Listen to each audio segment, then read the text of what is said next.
Eu já falei domingo passado e hoje eu vou fazer a parte 2. A fé que move montes. Falar sobre fé é um tema que eu amo particularmente, porque o Senhor sempre me desafia nesse aspecto. A fé, ela nos faz ver o invisível, como eu falei domingo passado. A fé nos faz ver o invisível. A fé nos faz crer no incrível. Aquilo que ninguém é capaz de crer, a fé nos faz crer. E a fé nos faz viver o impossível. E hoje eu vou falar sobre viver o impossível através da nossa fé. Amém? Quantos de vocês desejam viver o impossível? Porque para nós há limites, há impossibilidades, mas nós servimos a um Deus que é um Deus do impossível. Para Deus não há impossíveis, né? Em todos os seus caminhos. Então é isso que nós podemos viver com Deus. Nós podemos viver o impossível. E Jesus deixou isso muito claro. Quando Ele nos desafiou a ter uma fé que move os montes. Uma fé que move montanhas. E eu quero ler o texto que Jesus fala com os discípulos sobre isso. Quando os discípulos chegam diante do Senhor e questionam sobre fé, Ele dá o seguinte desafio: que eles possam ter uma fé que possa realizar e viver o impossível. Então vamos ler lá o texto em Mateus 17, de 14 a 20, que fala da cura de um jovem possesso. E quando chegaram para junto da multidão, aproximando-se dele um homem, se ajoelhou e disse: Senhor, compadece-te de meu filho, porque é lunático e sofre muito. Pois muitas vezes cai no fogo e outras muitas na água. Apresentei-o aos teus discípulos, mas eles não puderam curá-lo. Jesus exclamou: Ó geração incrédula e perversa, até quando estarei convosco? Até quando vos sofrerei? Trazei-me aqui o menino. E Jesus repreendeu o demônio e este saiu do menino. E desde aquela hora ficou o menino curado. Então os discípulos, aproximando-se de Jesus, perguntaram em particular: Por que motivo não podemos nós expulsá-lo? E ele lhes respondeu: Por causa da pequenez da vossa fé. Pois em verdade vos digo, que se tiverdes fé como um grão de mostarda, direis a este monte: passa daqui para colar, e ele passará, nada vos será impossível. Amém? Eu gostaria que você repetisse essa frase que Jesus nos traz esta manhã como desafio. Nada vos será impossível. Amém? Vira para a pessoa do seu lado e declare isso na vida dela. Nada vos será impossível. Tenha fé nesta medida. Em primeiro lugar, é importante que Jesus ele diz que essa fé, ela é como um grão de mostarda. Aqui não está dizendo que ela é do tamanho do grão de mostarda. Porque o grão de mostarda, eu não sei se vocês já viram, ela é tão minúscula. 1 milímetro, se você pegar na mão, você tem que pegar várias para enxergar. Senão você não enxerga. Então quando Jesus usa essa figura de linguagem, quando Jesus usa essa metáfora para nos ensinar, Ele não está dizendo que a nossa fé tem que ser do tamanho do grão de mostarda. Mas Ele se refere ao grão de mostarda, pensando em outros aspectos do grão de mostarda, que mais para frente eu vou apresentar para vocês. Mas uma coisa é clara, não é o tamanho do grão de mostarda, porque o tamanho do grão de mostarda é pequeníssimo. E Jesus reprova uma fé pequena.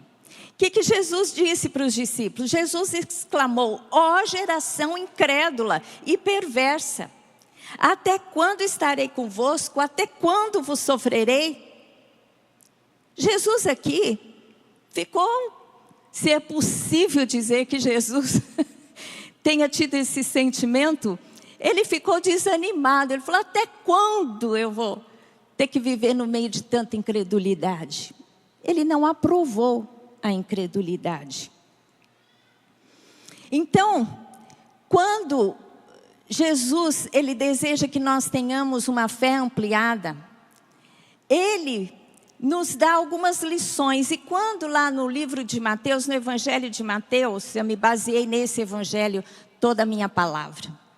Jesus, ele fala sobre pequena fé, sobre uma fé que ele observou que era pequena e que ele não aprovava. Aqui no livro de Mateus, o Evangelho de Mateus, ele enfoca duas situações.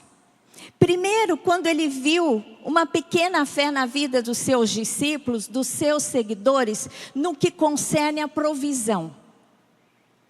E depois, ele viu uma pequena fé no que concerne, deixa eu ver aqui, ao domínio sobre as forças da natureza. Uma pequena fé com relação às forças, né, que Deus tem, porque Ele é o Criador de todas as coisas. A força sobre aquilo que o homem não tem, né? O homem não tem forças sobre as leis da natureza. E Deus tem força sobre as leis da natureza. E quando ele fala sobre a pequenez da fé que ele observou nos seus seguidores, ele fala concernente ao fato de que Deus tem para nós a provisão e ao fato de que Deus tem poder sobre as forças de toda a natureza, sobre a força da criação. Em primeiro lugar, Jesus, observando a ansiedade que os discípulos ficavam por causa daquilo que eles haviam de comer e de vestir, ele deixou a seguinte lição. E ele disse assim: por isso vos digo que não andeis ansiosos pela vossa vida, quanto ao que haveis de comer ou beber, nem pelo vosso corpo, quanto ao que haveis de vestir. Não é a vida mais do que alimento e o corpo mais do que as vestes? Observai as aves dos céus. Não semeiam, não colhem, nem ajuntam em celeiros. Contudo, vosso Pai Celeste a sustenta. Porventura não valeis vós muito mais que as aves? Qual de vós, por ansioso que esteja, pode acrescentar um côvado ao curso da sua vida? E por que andais ansioso quanto ao vestuário? Considerai como crescem os lírios do campo. Eles não trabalham nem fiam. Eu, contudo, vos afirmo que nem Salomão, em toda a sua glória, se vestiu como qualquer deles. Ora, se Deus veste assim a erva do campo, que hoje existe, amanhã é lançada ao forno, quanto mais a vós outros, homens de pequena fé. Portanto, não vos inquieteis dizendo: que comeremos, que beberemos, ou com que nos vestiremos, porque os gentios é que procuram todas estas coisas. Pois vosso Pai Celeste sabe que necessitais de todas elas. Buscai, pois, em primeiro lugar o seu reino e a sua justiça, e todas estas coisas vos serão acrescentadas. Jesus aqui, ele está dizendo: olha, vocês têm ficado ansiosos, porque vocês sentem a necessidade. E vocês, em vez de entenderem que o Pai Celeste, que eu tenho provisão para vocês, vocês têm pequena fé. E não entendem que Deus, que sabe todas as coisas, tem a provisão para vocês. Porque se as aves dos céus, elas não plantam, elas não colhem, elas têm alimento.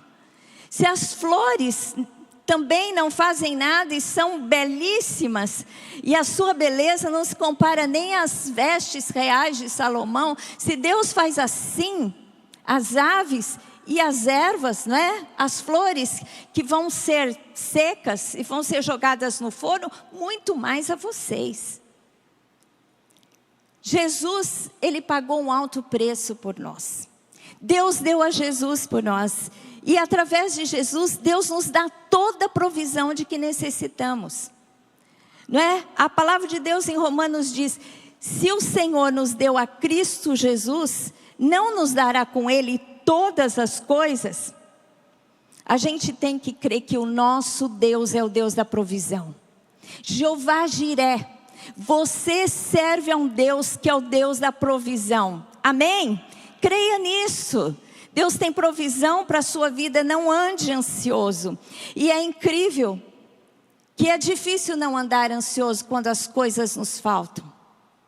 Não é? Existe até uma base que analisa as necessidades, a teoria de Maslow, que diz que as principais necessidades, as básicas, que depois disso vem toda a pirâmide, são as necessidades fisiológicas. O que havemos de comer, o que havemos de vestir, onde nós vamos morar. Se nós temos isso, buscamos as outras coisas. Se Deus é um Deus que nos dá toda a pirâmide, Ele nos dá segurança, Ele nos dá amor, Ele nos dá confiança, Ele nos dá propósito. Deus dá toda a pirâmide, né, que analisa as nossas necessidades. Ele não vai nos dar as mais básicas? Amém? O Senhor nos desafia a crer. Jeová Jiré, Deus é o Deus da provisão. Jeová Jiré, Deus é o Deus da provisão. Diga, o Deus que eu sirvo é o Deus da provisão. Jeová Jiré.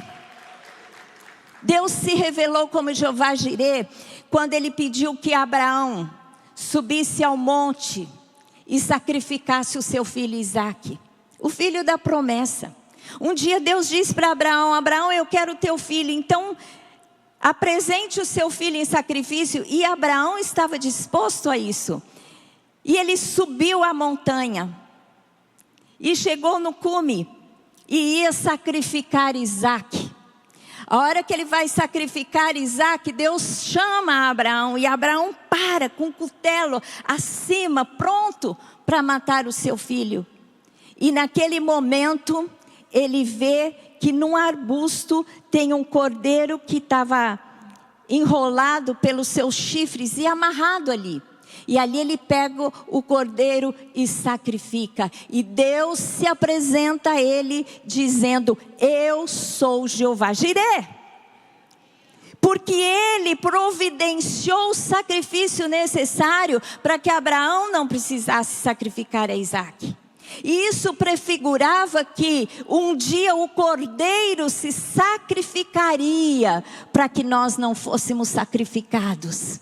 E se Deus nos deu o sacrifício, Deus nos deu o cordeiro para o sacrifício, se Deus nos deu a Jesus, Ele se manifesta como Jeová Jiré, o Deus da provisão, o Deus que nos dá todas as coisas.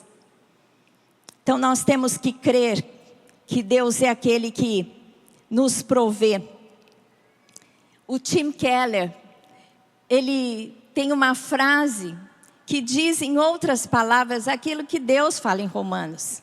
Deus, ele diz, ele olha para o ansioso e diz: eu rasguei meu filho por você, e você tem medo que eu não lhe dê o que você precisa? A gente precisa crer que aquele que deu a Jesus nos dará com Ele também todas as coisas. Amém? Você sabe que é por isso que Deus se alegra tanto quando nós somos generosos. Você sabia por quê? Tem até um versículo em Provérbios que virou um ditado popular, que diz assim: quem dá ao pobre empresta a Deus, e Ele lhe recompensa. Por quê? Porque muitas vezes Deus usa aquele que tem para ser a provisão daquele que não tem. Então, quando você dá àquele que não tem, quando você dá alimento àquele que está com fome, você é a mão de Deus na vida daquela pessoa. E se você faz assim, Deus não fica devendo para você, porque em última instância, quem está dando é Deus através da sua vida. Amém? Glória a Deus! Então, meu querido, se você tem necessidade de alguma coisa, se você está endividado, se você não tem aquilo que você necessita para a sua vida diária, para as suas despesas, busca a Deus, peça estratégia, peça direção, peça portas abertas, que o Senhor é aquele que vai fazer o milagre na sua vida. Amém? Não tenha pequena fé, tenha grande fé neste aspecto. Deus, Ele faz coisas maravilhosas. Eu quero dar um testemunho para vocês. Logo no começo do nosso ministério, nós fomos morar numa casa no Brooklyn, que nós ganhamos da nossa família, eu, Lamartine e a Érica. E a casa era uma casa que tinha 3 quartos. Ela era uma casa relativamente ampla, tinha 4 quartos. E quando nós chegamos lá, o que a gente ganhava não dava para a gente pagar as despesas daquela casa. E eu me lembro que um dia eu estava no corredor, olhei para os quartos assim e falei, Deus, essa casa não cabe no nosso orçamento. Aí na hora o Espírito Santo me repreendeu e disse assim, não é assim que você tem que pensar. Você tem que pensar, não que essa casa não cabe no seu orçamento, mas que o seu orçamento não cabe nessa casa. Então quem tem que mudar é o orçamento, não a casa, porque a casa eu já dei. E foi assim que Deus fez. Eu e o Lamartine entendemos isso, concordamos, pedimos a bênção do Senhor. Naquele tempo o nosso ministério estava começando, a igreja estava começando, então o nosso salário era pequeno. Não dava para aquela vida que Deus estava nos proporcionando. E Deus fez um milagre. Uma pessoa que participava da nossa célula, um empresário, fez questão de nos ofertar mensalmente algo que pudesse suprir todas as nossas necessidades. E ele fez isso durante, eu acho que alguns anos, uns 2 anos, até que a igreja pudesse nos dar um orçamento maior para que pudéssemos suprir as nossas necessidades. Amém? Deus faz isso na vida de todos nós, eu não sou diferente de ninguém. Você simplesmente tem que ter fé, olhar para Deus como Deus da provisão. Deus é aquele que tem poder e Ele tem domínio sobre as forças da natureza. Jesus, Ele advertiu os discípulos em 2 situações. Primeiro, quando Ele andou sobre as águas. Os discípulos saíram de barco e Jesus ficou em terra e depois foi se encontrar com os discípulos andando sobre as águas. E quando Ele foi visto, eles achavam que era um fantasma. E depois que eles identificaram que era Jesus, Pedro, o ousado discípulo, impulsivo, falou para Jesus, Jesus, manda eu ir ter contigo. E Jesus chamou a Pedro, venha Pedro. E Pedro então, crendo na palavra, foi andando sobre as águas até Jesus.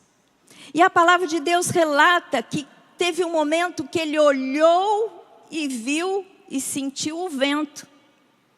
E sentiu as ondas. E aí ele ficou com medo e começou a afundar. E Jesus o pega pela mão. E naquele momento Jesus fala, por que você duvidou? Por que você teve uma pequena fé? Por quê? Porque ele não olhou para Jesus, ele olhou para as circunstâncias. Porque nós temos que saber que Deus, Ele tem poder sobre toda a criação. Aquilo que nós não temos poder, Deus tem poder para interferir. Amém? E foi isso que Ele quis ministrar para Pedro. Quando Ele acalma a tempestade, os discípulos estão né, no barco, e começa uma grande tempestade, e as ondas estavam imensas, e eles estavam quase virando. Eles acordam Jesus e dizem assim: Jesus, por favor, salva-nos, porque nós vamos perecer. Jesus olha para eles e fala: homens de pequena fé. E ele acalma a tempestade. Quando nós olhamos para as circunstâncias que nos parecem tempestades, para as circunstâncias que nos parecem ventos, que vão nos engolir, que vão nos afogar, que vão nos destruir, nós temos que focar o Deus El Shaddai, o Deus Todo-Poderoso, porque Ele é capaz de governar sobre todas as coisas e nos guardar de todo mal. Amém? Deus, Ele quer que nós tenhamos a fé nessa medida. Que não importa o que esteja nos afligindo, seja grande, seja pequeno, seja algo que você olhe e diz: impossível eu me sair dessa. Deus vai ser aquele que vai intervir, porque para Deus não há impossíveis. Se pessoas têm se levantado contra você, se você tem dificuldade com pessoas, entrega para Deus. Deus é aquele que comanda as nações, os destinos. Deus é aquele que levanta autoridades e destitui.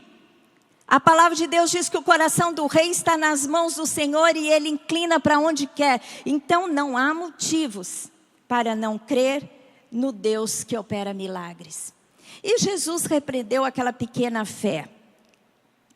Mas Jesus, Ele espera que a nossa fé seja como um grão de mostarda. E o que significa isso? É o tamanho? Como eu já disse aqui, não. Porque Jesus deixou claro que Ele não se agrada de uma fé pequena. Quando Ele se refere ao grão de mostarda, Ele se refere ao grande impacto daquele pequeno grão. Porque um pequeno grão vem a brotar uma grande árvore. Uma vez Jesus comparou o reino dos céus assim como a semente de mostarda. Ele diz assim: olha, essa semente é plantada e gera uma grande árvore, e as aves vão então se aninhar naqueles ramos. Comparando o quê? O reino dos céus como algo que aconteceria insignificante, mas que cresceria de uma forma extraordinária, rápida. E aqui ele compara a fé com um grão de mostarda também. Você sabe que o grão de mostarda tem cerca de 2 milímetros. E o pé adulto pode chegar a 3 metros. E rapidamente, a colheita das folhas de mostarda pode ser iniciada entre 40 a 70 dias. É muito rápido do plantio. A floração e a produção de sementes acontece de 2 a 5 meses após o plantio. Ou seja, pequeno, mas rápido e cresce muito. Então Jesus, Ele quer dizer que a nossa fé tem que ter esse impacto. Nós, quando cremos, vivemos o impossível diante de Deus. E Jesus disse assim: olha, a sua fé deve ser como o grão de mostarda. E você vai dizer a esse monte: sai daqui, e ele vai para onde você determinar. Sai daqui, se lança ao mar, e assim será feito. É esse nível de ação que nós podemos viver se cremos num Deus do impossível. Se a nossa fé tem que gerar esse impacto e transformação. Jesus, Ele espera que a nossa fé crie um grande impacto ao ponto de transportar um monte. O que significa esse monte? Será que Jesus quer que a gente dê ordem para o monte sair andando? Ou alguma questão da natureza se estabelecer? Pode até ser. Já aconteceu isso algumas vezes. Mas eu creio que aqui ele usa principalmente como uma metáfora, querendo dizer que um monte, algo que lhe seja impossível, que lhe seja grande, um obstáculo, pode ser uma carência, pode ser uma necessidade, pode ser uma enfermidade, pode ser uma resposta. Na verdade, este monte representa impossibilidades. Quando você olha para um monte, você diz, impossível que ele saia e se lance ao mar. Mas se você tiver fé na impossibilidade, porque Deus é capaz de transformar as impossibilidades em possibilidade, assim será feito com você. Direis ao monte, nós é quem determinamos, nós é quem declaramos. E é incrível que muitas vezes a gente se coloca em sujeição a Deus e pede a Deus para que Deus faça sobre as nossas vidas. Deus até entende a maneira que nós nos sujeitamos a Ele, mas na verdade Deus quer que você diga ao monte, saia. Deus te dá autoridade para determinar que Satanás seja impedido de agir na sua vida. Você pode dizer às circunstâncias, basta, cesse, em nome de Jesus, e Deus vai operar um milagre na sua vida. Quando Jesus falava sobre cura, ele muitas vezes, ele chegava e repreendia o espírito da enfermidade. Muitas vezes, não, a maioria, ele não olhava a Deus. Senhor, vem cura. Já viu Jesus orando, Senhor, cura? Jesus falava, sai em nome de Jesus, ser curado. E nós temos que dizer à enfermidade, sai em nome de Jesus, ser curado. Senhor Deus, traga agora a provisão de que necessitamos, faz um milagre agora. Senhor Deus, eu amarro os demônios em nome de Jesus, de tal pessoa, de tal circunstâncias, e assim será com você. Diga ao monte, saia daí e joga-se ao mar. Você tem que dizer às impossibilidades que haja, que seja, que aconteça pelo poder de Jesus, e acontecerá na sua vida.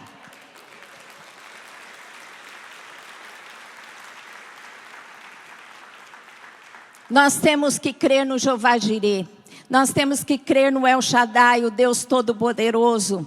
Em todas as manifestações de Deus, porque nós servimos um Deus de poder e nós vamos em seu nome.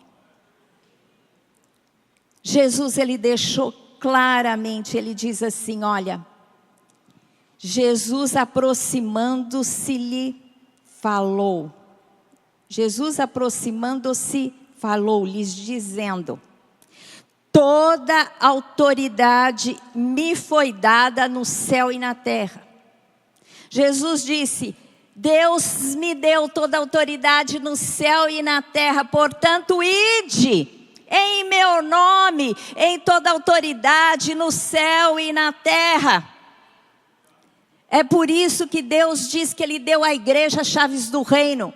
O que nós concordarmos na terra será estabelecido no céu. E essa é a fé que nós temos que ter. Nós temos que ter que a autoridade que está em Deus, em Jesus, que Deus concedeu, nós em seu nome temos também. Amém? Então para de olhar para as impossibilidades e ficar como um mendigo. Com autopiedade, com autocomiseração, chorando diante do Senhor. Deus não quer esse posicionamento não. Jesus, ele olha para nós, Deus, ele olha para nós e fala, já fiz tudo por ele, para que ele está chorando? Você tem que ter fé, como o grão de mostarda, que cria um grande impacto. Você tem que começar, você tem que dar o primeiro passo, você tem que agir, você tem que olhar para as impossibilidades e declarar as possibilidades, porque teu Deus é um Deus grande. Amém? Glória a Deus! Eu quero citar aqui 2 exemplos. Até ontem eu fui assistir o filme porque esse homem me inspirou muito. É um fazendeiro escocês que chama Angus Buckman, da África do Sul.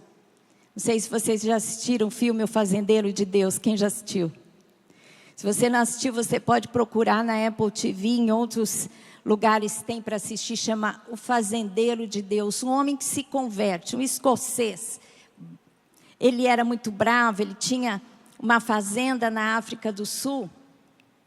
E ele brigava com tudo. Ele chegou num momento que ele não conseguia plantar, não conseguia ter nada, estava indo à falência, até que ele se converte. Ele começa a beber, até que ele é convidado para ir numa igreja e se converte. E aí os milagres começam a acontecer na vida dele. Um dos milagres é que um dia estava dando um grande incêndio na sua plantação, e eles não conseguiam parar aquele incêndio. Ia chegar aquele incêndio para a fazenda do vizinho. O vizinho, ele ficou com medo porque o vizinho iria entrar em processo contra ele. E ele começa a clamar a Deus, e Deus faz chover na hora para apagar o incêndio. E eu conheço também um empresário amigo nosso, que um dia a empresa dele estava pegando fogo, e ele clamou a Deus, e Deus fez soprar um vento que apagou o fogo da empresa dele. Amém? Deus é um Deus assim. Então, tem um outro homem que muito me inspira. Eu não sei se vocês já leram o livro O Intercessor, que descreve a biografia de Hughes Howells. Alguém já leu? Se você não leu, você pode comprar, ou então você pode acionar o YouTube, que tem lá a leitura desse livro. É incrível. O intercessor ele foi um grande intercessor durante a Segunda Guerra Mundial. Ele era um inglês. E vocês sabem que a Alemanha estava tentando atacar a Inglaterra, e ele, com a sua intercessão e com o grupo dos intercessores, muitas vezes eles clamavam, e vinham tempestades e impossibilitavam que os alemães fossem com seus aviões e bombardeassem Londres. Eu só sei que a Inglaterra não caiu. Ele conta muitas histórias. A Inglaterra não caiu para a Alemanha por causa desse grupo de intercessores. Porque eles decretavam aos céus, eles decretavam a terra, e as coisas aconteciam, e a Inglaterra ficou firme. Gente, nós temos poder para isso. Eu me lembro, quero terminar essa palavra dando um testemunho. Eu me lembro uma vez que a gente estava num momento que o Lamartine era vice na chapa, não é vice, suplente para, como é que chama? Deputado federal. Eu esqueci. Ele tinha se candidatado para ser deputado federal e ficou na primeira suplência. E quando ele ficou na primeira suplência, eu entrei no meu quarto e falei: Deus, eu quero que o Senhor fale comigo. O que há de ser? Qual será o nosso futuro? E Deus me deu um texto na Bíblia, e Ele deixou claro para mim. Ele disse assim: os 2 primeiros anos eu vou tratar em muitos aspectos da vida de vocês, inclusive do ministério. Mas no 3º ano, Ele vai assumir a cadeira que eu tenho para Ele no Congresso Nacional. Deus me disse isso. E passaram-se os 2 anos, no 2º ano era eleição municipal. E todos os deputados que ele poderia substituir ou pegar a cadeira, né? Porque tem os deputados do partido. Então, se algum deles sai, ele substitui. Ele pode, então, pegar a cadeira. De todos aqueles, só um tinha se candidatado à prefeitura. Se aquele deputado federal ganhasse a prefeitura, que na época era a prefeitura de Santos, o Lamartine ia assumir o lugar daquele deputado. Então, logo pensei, esse deputado vai ganhar a prefeitura, porque se Deus falou que no 3º ano o Lamartine ia assumir, vai acontecer. Só que ele começou, na disputa eleitoral, ele era o último, tinha 3%. E a prefeita era candidata à reeleição lá em cima, na intenção de votos. E durante a campanha ele foi subindo, foi subindo. No dia da eleição, na pesquisa de boca de urna, ele perdia para a prefeita, que estava tentando a reeleição. Em todas as pesquisas ele perdeu, ele só ganhou na urna. E o que aconteceu? Eu me lembro que aqui em São Paulo já tinha acabado a votação no primeiro turno, já tinha sido eleito o prefeito de São Paulo. Então, o partido da prefeita, que na época... Não vou dizer o partido, é melhor não dizer, para não criar polêmica. O partido da prefeita, que na época era muito atuante no trabalho de boca de urna, porque naquele tempo era permitido, eles já decretaram, eles falaram, como nós perdemos a prefeitura de São Paulo, nós vamos todo o grupo lá que trabalhava, ia descer para fazer o trabalho de boca de urna, para a prefeita se reeleger. Aí ia ser um estrago, porque ela já estava ganhando a pesquisa, eles iam fazer um grande trabalho de boca de urna. Eu falei, agora vai ser difícil. Eu me lembro que na terça-feira a gente orou, no final de semana era a eleição. Eu chamei os intercessores, falei, olha, Deus falou que o Lamartine vai assumir, eles vão descer para fazer boca de urna, e se eles fizerem boca de urna, ela vai ganhar. Nós vamos ter que orar, nós vamos orar, e nós vamos impedir que eles desçam para fazer boca de urna. E nós decretamos, em nome de Jesus, eles não vão descer para fazer boca de urna. Sabe o que aconteceu? Teve uma tempestade na serra, que ficou impedido a descida para Santos. Ninguém passou, não desceu, não teve trabalho de boca de urna para a candidata. E ela não se reelegeu.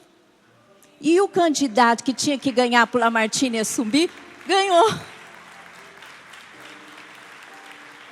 Gente, quando você sabe a vontade de Deus para a tua vida, quando você sabe, porque Deus tem boas coisas para você, nada é capaz de impedir, você pode decretar os céus e a terra, e o Senhor é contigo. Amém? Essa é a fé que Deus espera de nós, a fé que move montes. Porque para Deus, para o nosso Deus, não há impossibilidades. Portanto, para nós, em nome e na força do Senhor, porque toda autoridade foi dada a Jesus, e toda autoridade nos é dado por Jesus. Amém? E é essa fé que Jesus nos desafia hoje.